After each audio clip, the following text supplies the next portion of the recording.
चार भावांनो बहिणींनो, तुमची ताई नेमकीच दळून आली. लय गर्दी होती चक्कीत. लगे असा काटाळा आलता उन्हाचा आणि एवढं ऊन लागतंय तिथं. मरणाची गरमी होती. लगे असा गरमट वातावरण होतं, सांगूच नका.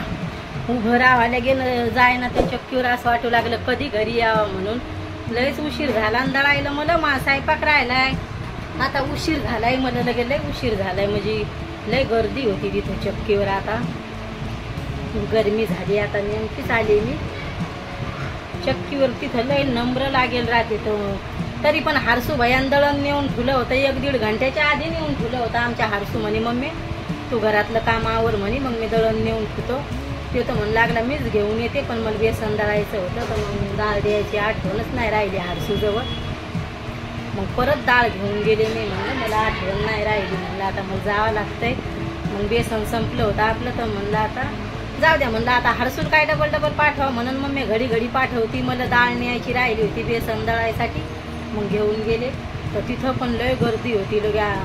म्हणजे संध्याकाळी कामावरच्या बाया सुट्ट्यात तर जास्त चक्कीवर लय गर्दी असते कामावर. म्हणजे कामावरच्या बाया सुट्ट्यात. तरी पण आता लगे नम्र लागेल होते. एक तिथं असे उन्हातच बसावं लागतंय. म्हणजे लय गर्दी राहते रोडवर आहे. तर मग चांगलं नाही वाटत रोडवर बसायला. लय चांगलंच नाही वाटत. पण दळायसाठी बसावंच लागतंय. उन्हात बसावं लागतंय. कडकड उन्हात बसावं लागतंय तिथं. लगे भयान ऊन आहे, पण दळण्यासाठी बसावंच लागतंय तिथं. आता घरातले कामं आवरलेत मग सगळे कामं काय राहिले नाही. आता स्वयंपाक राहिला तर स्वयंपाक करून घेते. त्या भाजीपाल्यावाल्या दादाची वाट पाहायला लागली. आज बाजारात जाईन, पण बाजारात गेलं तर सुकेलच भाजीपाला राहतोय आणि दारावर आला तर हिरवा राहतोय. पण जाईन थोडं बाहेर गेलं तर आपल्याला पण करमतंय आणि सारखं घरात राहून पण कटा येतोय. तर आज मग इच्छा आहे थोडी बाहेर निघायची. तर म्हणलं बाजार हे आणावं म्हणलं जा. म्हणजे आता थोडं बाहेर उसाचा रस हे पाजून आणीन छकुलं. आणि मग तिथं इकडं सुरतला लय उसाचा रस भारी भेटतोय. लगे चांगला येतोय. आणि घरी जर आणला तर मग तो काळा पडतोय. त्याच्यामुळं म्हणलं आपण तिथंच जावं आता घेऊन यावं. मग तिथं जाईन आणि छकुल तिथंच पाहिजे. इथं घरी आणलं लय काळा पडतोय. का रे भैया काळा राहतोय त्याच्यामुळे. आज काय समजून नाही राहिलं काय भाजी बनवा म्हणून. दररोजच भाजीचं टेन्शन आहे. तर आज वाटायला लागले काय भाजी बनवा ना. केस धुतले तर ते सुकले नाही केस. आता घाई आंघोळ केली लगेच दळायला गेले. लगे याच्या पप्पाला पोळ्याचा नाश्ता बनवून गेला. म्हणलं आपण केस सुकवत बसावं तर आपल्याला होईल उशीर. आपच सुकते तर आता डबल बुचुडा बांधून घ्यावा लागेल स्वयंपाक करताना. केस मोकळे असले तर लय गरमी होती स्वयंपाकाच्या घरात. याच्या पप्पाचा नाश्ता बनवून गेला. म्हणलं आता यायचा आवरून द्यावा नंतर दळायला जावा.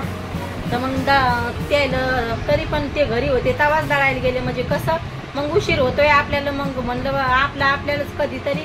आता भैयाला काय एवढं समजत नाही. तरी पण ते दळायला गेलता. पण आपली हरभऱ्याची डाळ घरी राहिली. बेसन दळायचं होतं म्हणून. त्याच्यामुळं मग भैया म्हणलं जाऊ दे आता मीच जाते. नाहीतर आज भैयानं दळण नेऊन ठेवलं होतं. त्यानं नंबर लावून ठेवला होता तिथं. म्हणे मम्मी मी जातो म्हणे. गर्दी तर मग सकाळी लय गर्दी राहते. तरी पण घरातलं काम करता 10 वाजून म्हणजे 11 वाजूनच जाते. आता 11 वाजले तर स्वयंपाक राहिलाय अजून. म्हणजे कसं सकाळची घाईलाही वेगळी राहते, संध्याकाळी आरामच राहते. काल मला दिवसभर घर साफ करायला गेलं. 10 वाजल्यापासून मी घर साफ करत होते तर मला 4 वाजले. आणि काल मी लय थकले होते.